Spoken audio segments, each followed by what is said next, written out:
Hi, this is Revathi. Welcome to అందమైన కథల పొదిరిల్లు. తొలి ముద్దు ఎపిసోడ్ నెంబర్ 102. అలాంటి హెల్త్ రిపోర్ట్స్ నేను కూడా తీసుకురాగలను యువర్ ఆనర్ అంటూ యశ్ వాళ్ళ లాయర్ జయచంద్ర లేచి వాదించడం మొదలు పెడతాడు. మా క్లయింట్ చెప్పేది నిజం కాబట్టి దొంగ సాక్ష్యాలు తీసుకురావాల్సిన అవసరం మాకు లేదు అని అంటాడు శృతి వైపు లాయర్ స్వామినాథ్. ఎవరిది నిజం ఎవరిది అబద్ధం అనేది కోర్టే తెలుస్తుంది పబ్లిక్ ప్రాసిక్యూటర్ అని. మీ పర్మిషన్ ఇస్తే మా క్లయింట్ని కొన్ని ప్రశ్నలు వేయాలనుకున్నారు యువర్ ఆనర్.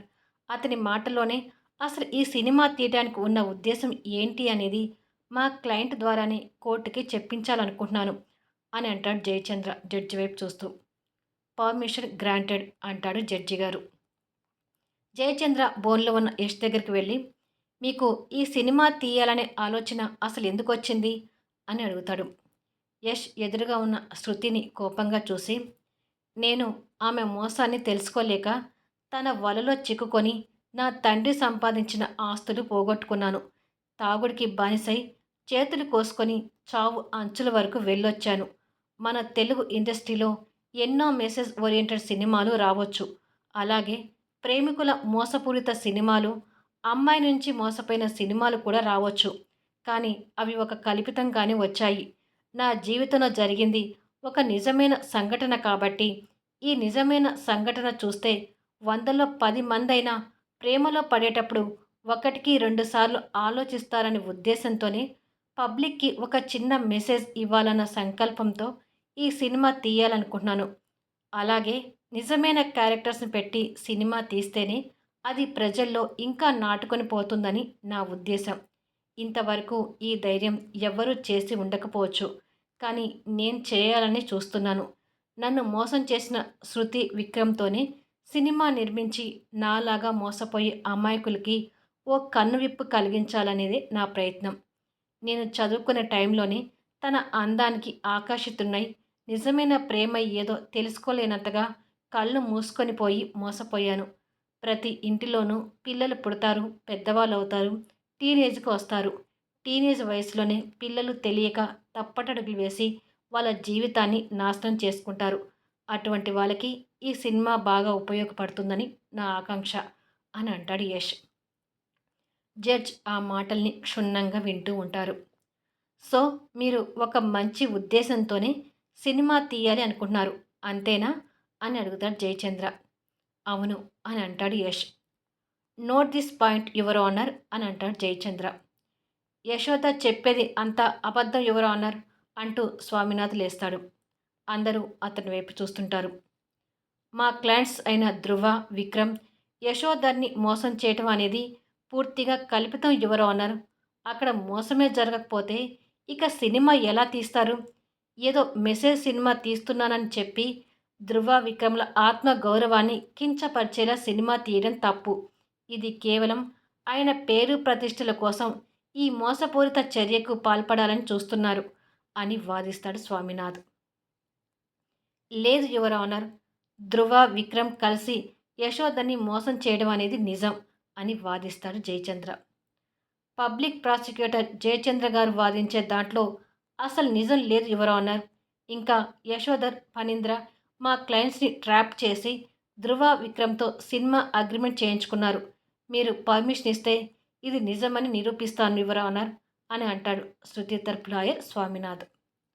పర్మిషన్ గ్రాంటెడ్ అని జడ్జి నుంచి పర్మిషన్ రాగానే స్వామినాథ్ యష్ని ప్రశ్నలు అడగడం మొదలు పెడతాడు. మీకు ధృవతో ఎప్పటి నుంచి ఫిజికల్ రిలేషన్ ఉంది అని అడుగుతాడు స్వామినాథ్. నాకు అసలు తనతో ఫిజికల్ రిలేషన్ లేదు అని చెప్తుంటే ఎప్పటి నుంచి ఉందని అడుగుతున్నారేంటి అని అడుగుతాడు యష్ కాస్త కోపంగా. మరి లేకపోతే తనతో ఎఫైర్ ఉందని మీడియాకి ఎందుకు చెప్పారు అని అడుగుతాడు స్వామినాథ్. తన మోసం నాకు తెలిసి నేను తన ముందు నటిస్తున్నానని తనకు తెలియకుండా తనతో క్లోజ్గా ఉంటూ సినిమా అగ్రిమెంట్ చేయించుకోవాలని నిర్ణయించుకున్నాను. ఆ క్రమంలోనే తనతో ఫిజికల్ రిలేషన్ ఉందని మీడియాకి అబద్ధం చెప్పాను అని అంటాడు. అంటే మీరు ఆమె దగ్గర నటిస్తూ ఒక మోసపూరితంగానే వాళ్ళిద్దరి దగ్గర ఆ అగ్రిమెంట్ చేయించుకున్నారు అంతేనా అని అడుగుతాడు స్వామినాథ్ ప్రశ్నని తిప్పికొడుతూ. యష్ ఏ సమాధానం చెప్పాలో తడబడుతూనే అవును అని అంటాడు. విక్రమ్‌తో పాటు ఫణి, శరత్ కూడా ఆ మాటలు వింటుంటారు.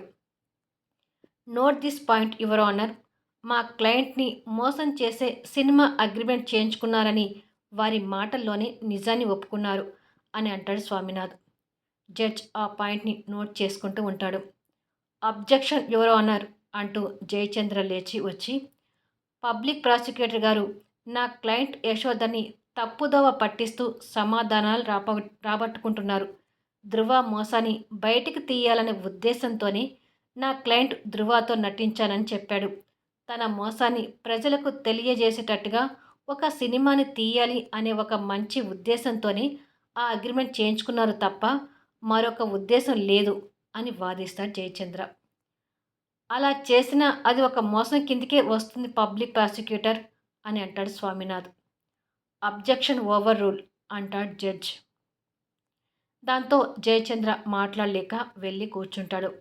అది చూసి స్వామినాథ్, బోన్లో ఉన్న శృతి, జనాల్లో కూర్చున్న విక్రమ్, హరినాథ్ సంతోషపడుతుంటారు. స్వామినాథ్ తిరిగి యష్ని ప్రశ్నలు వేస్తూ, మీరు మోసం చేసింది ఒక అగ్రిమెంట్ విషయంలోనే కాదు, తనతో ఫిజికల్ రిలేషన్ పెట్టుకొని మోసం చేశారు. తనని పెళ్లి చేసుకుంటానని ఆశ చూపించి మోసం చేశారు. ఇది నిజమే కదా అని అడుగుతాడు. ఫిజికల్ రిలేషన్ అనేది అసలు నిజం కాదు. ఇక తనని పెళ్లి చేసుకుంటానని చెప్పింది కూడా నేను తనతో సినిమాలో నటింప చేయాలనే ఉద్దేశంతోనే అని చెప్తాడు యష్. ఎదురు బోన్లో ఉన్న శృతి వాదనకు దిగుతూ, అబద్ధం, అతనికి నాకు ఫిజికల్ రిలేషన్ ఉంది. ఎన్నోసార్లు మేము బెడ్ షేర్ చేసుకున్నాం. ఇప్పుడు లేదని చెప్పి నన్ను మోసం చేయాలని చూస్తున్నాడు అంటూ కన్నీళ్ళు నటిస్తుంది. జయచంద్ర లేచి, యువర్ ఆనర్, మీరు పర్మిషన్ ఇస్తే నేను ధృవాని ప్రశ్నలు వేయాలని అనుకుంటున్నాను అని అంటాడు. పర్మిషన్ గ్రాంటెడ్ అంటూ జడ్జి దగ్గర నుంచి సమాధానం వస్తుంది.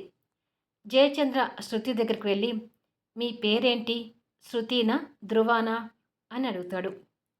నా అసలు పేరు శృతి, కానీ నేను గతం మర్చిపోయి ఎంటర్టైన్మెంట్ ఫీల్డ్లోకి వచ్చాక నా పేరు ధృవాగా మారిపోయింది అని చెప్తుంది శృతి. మీకు ధృవ అనే పేరు ఎవరు పెట్టారు అని అడుగుతాడు. నాకు యూఎస్లో ట్రీట్మెంట్ చేసిన డాక్టర్ చక్రాధర్ ఆ పేరు పెట్టారు అని అంటుంది. ఓకే, అసలు మీరు గతం ఎలా మర్చిపోయారు అని అడుగుతాడు జయచంద్ర. నేను నా ఫర్దర్ స్టడీస్ కోసం యూఎస్ వెళ్ళాను. అక్కడ 2 సంవత్సరాలు నేను చదువు పూర్తి చేసుకొని తిరిగి ఇండియా బయలుదేరదాం అనుకునే టైంలో టూరిస్ట్ బస్సులో ప్రయాణం చేస్తుండగా ఆ బస్ లోయలో పడి యాక్సిడెంట్కి గురైంది. అదే సమయంలో నేను నా గతాన్ని మర్చిపోయాను. సో నాకు ట్రీట్మెంట్ చేసిన డాక్టర్ చక్రధర్ నాకు ధృవగా పేరు పెట్టారు అని చెప్తుంది. ఓకే, మీరు ఆ 2 సంవత్సరాలు ఏ స్టడీస్ చేశారు? ఏ యూనివర్సిటీలో చదివారు? ఆ స్టడీ సర్టిఫికెట్స్ ఉన్నాయా అని అడుగుతాడు జయచంద్ర. ఆ ప్రశ్నతో శృతికి చెమటలు పడుతుంటాయి. Objection your honour. Public prosecutor గారు కేసు అసలు విషయాన్ని వదిలేసి పక్కదోవ పట్టించే ప్రయత్నం చేస్తున్నారు. ఇప్పుడు తన స్టడీస్ గురించి తెలుసుకునే అవసరం కోర్టుకు లేదు కదా అని అడుగుతాడు స్వామినాథ్. ఉంది యువర్ ఆనర్. తను చెప్పే సమాధానాలు పట్టే తనకు అసలు గతం మర్చిపోయిందా లేదా అనేది నిరూపించే ప్రయత్నం చేస్తున్నాను అని అంటాడు జయచంద్ర. అబ్జెక్షన్ ఓవర్ రూల్ అంటూ జడ్జి నుంచి సమాధానం రాగానే స్వామినాథ్ వెళ్ళి కూర్చుంటాడు. చెప్పండి ధృవ, మీరు మీ ఫర్దర్ స్టడీస్ ఎక్కడ చేశారు అని అడుగుతాడు జయచంద్ర. చదివాను అంటే సర్టిఫికెట్లు కావాలి అంటాడు అని మనసులో అనుకొని, నేను నా ఫర్దర్ స్టడీస్ చేయాలి అని అనుకున్నాను, కానీ తీసుకువెళ్ళిన అమౌంట్ సరిపోక నేను స్టడీస్ చేయలేదు, ఖాళీగానే ఉండిపోయాను అని అంటుంది. Note this point your honour. ముందు తను చెప్పిన సమాధానం 2 సంవత్సరాలు చదువు పూర్తి చేసుకున్న తర్వాత ఇండియా రావడానికి బయలుదేరే ముందు యాక్సిడెంట్కి గురయ్యాను అని చెప్పింది. ఇప్పుడేమో అసలు చదువుకోలేదని చెప్తుంది అని అంటాడు. జడ్జ్ ఆ పాయింట్ నోట్ చేసుకుంటూ ఉంటే ఇక్కడ శృతికి, అక్కడ విక్రమ్కి చెమటలు పడుతుంటాయి. శృతి చెప్పే అబద్ధాలకు యష్ మాత్రం తన వైపు కోపంగా చూస్తుంటాడు. అసలు మీరు అనాథ కదా, యూఎస్ స్టడీస్ చేయటానికి మీకు అంత అమౌంట్ ఎక్కడిది అని అడుగుతాడు జయచంద్ర.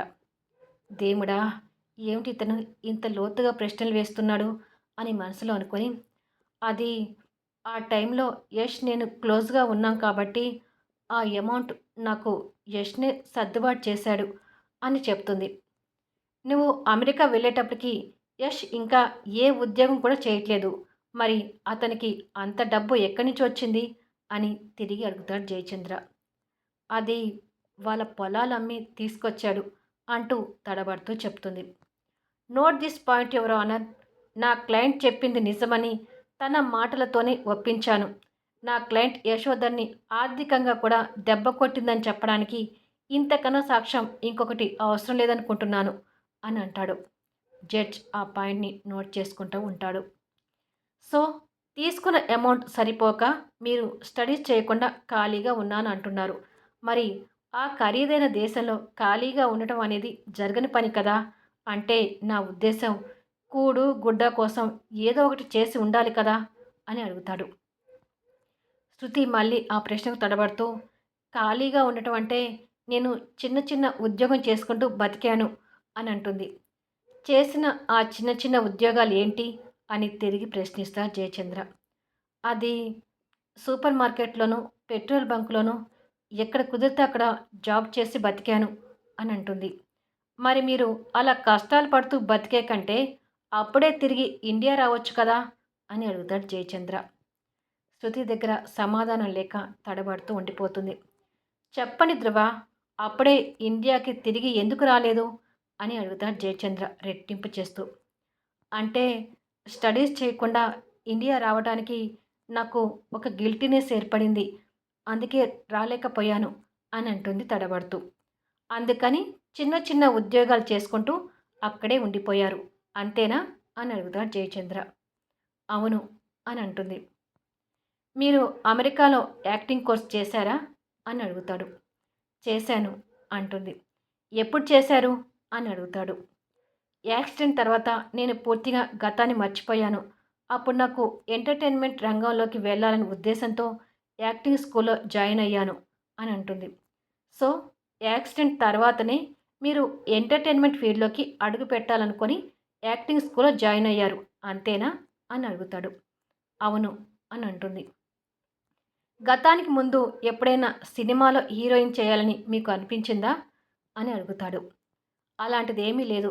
అప్పటికి నేను యష్‌తో పీక లోతు ప్రేమలో ఉన్నాను. యష్‌కి అసలు ఈ ఫీల్డ్ అంటే ఇష్టం ఉండదు. అతనికి ఇష్టం లేనప్పుడు నేనెలా ఎంటర్‌టైన్‌మెంట్ ఫీల్డ్‌లోకి వెళ్తాను? అని అడుగుతుంది. Note this point your honour. తను వెళ్ళిన 2 సంవత్సరాల తర్వాత తను చెప్పిన ప్రకారం యాక్సిడెంట్‌కి గురైంది. యాక్సిడెంట్ తర్వాత గతం కోల్పోయి ఎంటర్‌టైన్‌మెంట్ ఫీల్డ్‌లోకి వచ్చానని చెప్తుంది అని అంటాడు. జడ్జ్ వాటిని నోట్ చేసుకుంటూ ఉంటాడు. మీరు చెప్పింది అంతా అబద్ధం ధ్రువ. మీరు అమెరికా వెళ్ళింది హాలీవుడ్ హీరోయిన్‌గా ఎదగటానికి. మీరు వెళ్ళిన సంవత్సరమే యాక్టింగ్‌లో పట్టా పుచ్చుకున్నారు. అంతేకాదు అక్కడ కొన్ని మూవీస్ కూడా చేశారు. అక్కడ మీరు క్లిక్ అవ్వక తిరిగి గతం మర్చిపోయాను అనే వంకతో ఇక్కడికొచ్చారు అని అంటాడు లాయర్. మీరు అంటున్న దాంట్లో సగం మాత్రమే నిజం ఉంది. నేను గతం మర్చిపోయిన తర్వాతే యాక్టింగ్ నేర్చుకొని అక్కడ మూవీస్ చేశాను అంటూ వాదిస్తుంది. జయచంద్ర తన మాటలకు నవ్వి, గతం మర్చిపోయిన మీకు మళ్ళీ గతం ఎప్పుడు గుర్తొచ్చింది? అని అడుగుతాడు. ఆ డేట్ నాకు కరెక్ట్‌గా గుర్తు అంటూ ఒక డేట్ చెప్తుంది. ఆ డేట్ రోజునే కదా యశోధర్ ఫస్ట్ మూవీ రిలీజ్ అయింది అని అడుగుతాడు లాయర్. అవును అని అంటుంది. Your honour, Yashodhar first cinema release రోజున నాకు కూడా గుర్తుంది. ఆ రోజు ఫణీంద్ర డైరెక్షన్‌లో వచ్చిన ఆ సినిమా ఒక హైప్ సంపాదించుకుంది. సినిమా రిలీజ్ అయిన ఫస్ట్ రోజు యష్ సూపర్ స్టార్ హీరో అవుతారని అందరూ భావించారు. అందరితో పాటే ఈ ధృవ కూడా అనుకొని ఇక యష్‌తో హాయిగా లైఫ్ ఎంజాయ్ చేయొచ్చు అనే నెపంతో గతం గుర్తొచ్చింది అన్నట్టుగా తను అన్ని రోజులు ఆడిన నాటకానికి తెరదింపింది అని అంటాడు జడ్జితో. శృతి కోపం తెచ్చుకుంటూ, నాటకం ఏంటి? అదేమీ లేదు. అన్ని రోజులు గతం మర్చిపోయిన నాకు ఆ రోజు గతం గుర్తొచ్చింది. ఇది నిజం అని అంటుంది. ఓకే. మీ రూట్‌లోకే వస్తాను. మరి ఖచ్చితంగా అదే రోజు గతం ఎలా గుర్తొచ్చింది? అని అడుగుతాడు జయచంద్ర. ఆ రోజు ఓ షూటింగ్ స్పాట్‌లో కింద పడ్డాను. తలకు దెబ్బ తగిలింది. అలాంటి సమయంలోనే నాకు గతం గుర్తొచ్చింది అని చెప్తుంది. సో, అయితే ఆ యాక్సిడెంట్‌లో గతం మర్చిపోవడం నిజం అంటారు. అంతేనా? అని అడుగుతాడు జయచంద్ర. అవును అని అంటుంది శృతి. అయితే గతం మర్చిపోయిన తర్వాతనే మీరు ఎంటర్‌టైన్‌మెంట్ ఫీల్డ్‌లోకి వెళ్ళిపోయారు. Am I correct? అని అడుగుతాడు. అవును. మీరు ఎన్ని సార్లు అడిగినా అదే సమాధానం. గతం గుర్తుండుంటే అసలు నేను ఆ ఫీల్డ్‌లోకి వెళ్ళకపోయేదాన్ని. యాక్సిడెంట్ తర్వాత గతం మర్చిపోయాను కాబట్టి ఎంటర్‌టైన్‌మెంట్ రంగంలోకి వెళ్ళాను అని బల్ల గుద్దినట్టుగా చెప్తుంది. జయచంద్ర తన మాటలకు నవ్వి అతని దగ్గర ఉన్న కొన్ని సాక్ష్యాలు జడ్జి గారికి అందిస్తూ, యువర్ ఆనర్, తను చెప్పేదంతా అబద్ధాలని ఈ సాక్ష్యాలు చూస్తే మీకు తెలుస్తుంది. తను ఇండియా నుంచి వెళ్ళిన సంవత్సరమే, అంటే యాక్సిడెంట్ జరిగిన గతం మర్చిపోయాను అని చెప్తుంది కదా! ఆ యాక్సిడెంట్ కంటే ముందే అక్కడి దేశానికి సంబంధించిన యాక్టింగ్ స్కూల్‌లో జాయిన్ అయ్యి యాక్టింగ్ నేర్చుకున్నట్టుగా సాక్ష్యాలున్నాయి. అలాగే తను వెళ్ళిన మొదటి 2 సంవత్సరాల్లోనే అక్కడ కొన్ని మూవీస్ కూడా చేసింది. ఆ మూవీస్ వచ్చిన ఇయర్‌తో సహా మీకు ఆ సాక్ష్యాలను సబ్మిట్ చేశాను. మరి తను చెప్పిన ప్రకారం అప్పటికి తన గతం మర్చిపోలేదు కదా! గతం మర్చిపోనప్పుడు యాక్టింగ్ స్కూల్‌లో ఎందుకు జాయిన్ అయింది? ఎందుకు మూవీస్ చేసింది? అంటూ ప్రశ్నిస్తాడు జయచంద్ర. శృతి దగ్గర సమాధానం లేక చెమటలు తుడుచుకుంటూ ఉంటుంది. ఇక తను ఎలాంటి సమాధానం ఇక తను ఎలాంటి సమాధానం చెప్పలేదు యువర్ ఆనర్. ఎందుకంటే యాక్సిడెంట్ గురైందని చెప్తున్న ఆ టూరిస్ట్ బస్సులో తనసలు ప్రయాణించలేదు. తనకి యాక్సిడెంట్ కాలేదు. ఆ గతము మర్చిపోలేదు అని అంటాడు జయచంద్ర. జయచంద్ర సబ్మిట్ చేసిన సాక్ష్యాలకు, అతని వాదనకు శృతి షేక్ అవుతుంటుంది. ఇక విక్రమ్ తల పట్టుకుంటాడు. జడ్జి గారు ఆ సాక్ష్యాలను పరిశీలించి నిజమే అని నిర్ణయానికి వస్తుంటాడు. ఈలోపు టైం అయిపోయి కోర్టు కొన్ని నెలలకు వాయిదా పడుతుంది. ఈ కోర్టు సీన్స్ రాయటానికి నేను చాలా చాలా అంటే కష్టపడ్డాను. అసలు ఫస్ట్ అయితే ఈ కోర్టు సీన్స్ మామూలుగా రాసుకుంటూ కోర్టు హియరింగ్ ఇద్దాము అనుకున్నాను. కానీ అప్పుడు ఈ కథ అక్కడ రాసేటప్పుడు ఈ కథకి మంచి పేరొచ్చింది. ఇంత నేమ్ వచ్చినప్పుడు నేను ఈ సీన్స్‌ని కూడా నేను ఎందుకు లైట్‌గా తీసుకోవాలి, ఇంకా డీప్‌గానే రాద్దాము అని అనుకోని కోర్టు సీన్స్ దగ్గర చాలా కష్టపడి రాశాను. సో, నా కష్టానికి అప్పుడు మంచినే ప్రతిఫలం వచ్చింది. అంటే మంచి నేమ్ వచ్చింది ఈ కోర్టు సీన్స్ దగ్గర. మరి ఇప్పుడు మీ దగ్గర నుంచి ఎలాంటి రెస్పాన్స్ వస్తుందనేది చూస్తుంటాను.